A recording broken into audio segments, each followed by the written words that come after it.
তার মধ্যে গার্হ শঙ্খ কোথাও ছিল না। বাংলা কবিতার জগতে শঙ্খ ঘোষ অপরিসীম অবদান রাখেন। শনিবার 11 জানুয়ারি এই গুণী মানুষকে ঘিরে বিশ্ব সাহিত্য কেন্দ্রের উদ্যোগে এবং আনন্দধারা আর্টসের আয়োজনে শঙ্খ ঘোষের কবিতা থেকে গান ও পাঠের আয়োজন করা হয়। আমার দুঃখের দিন তথাগত। শঙ্খ ঘোষের প্রকৃত নাম ছিল চিত্তপ্রিয় ঘোষ। তার পিতা মনীন্দ্র কুমার ঘোষ এবং মাতা অমলা ঘোষ। তিনি বাংলাদেশের চাঁদপুর জেলায় 5 ফেব্রুয়ারি 1932 সালে জন্মগ্রহণ করেন। বংশানুক্রমিকভাবে পৈতৃক বাড়ি বাংলাদেশের বরিশাল জেলার বানরিপাড়া গ্রামে শঙ্খ ঘোষ বড় হয়েছেন।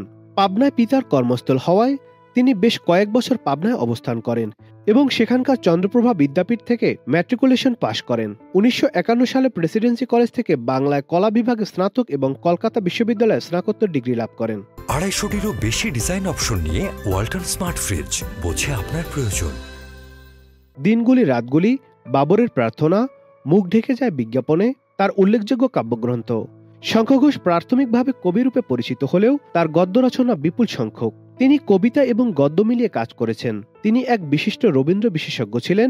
এ আমির আবরণ, কালের মাত্রা ও রবীন্দ্র নাটক, ছন্দের বারান্দা আর দামিনীর গান তার উল্লেখযোগ্য রবীন্দ্র বিষয়ক গ্রন্থ।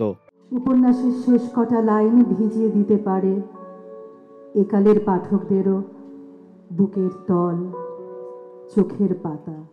অনুষ্ঠানে শঙ্খ ঘোষের কবিতা থেকে গানে সুরারোপ করেছেন ইমতিয়াজ আহমেদ। কবিতায় ছিলেন রাশেদ হাসান এবং ফারহানা আনন্দময়, গ্রন্থনা লুসিফার লায়লা। এছাড়াও অতিথি হিসাবে অন্যান্য বিশেষ ব্যক্তিবর্গ উপস্থিত ছিলেন।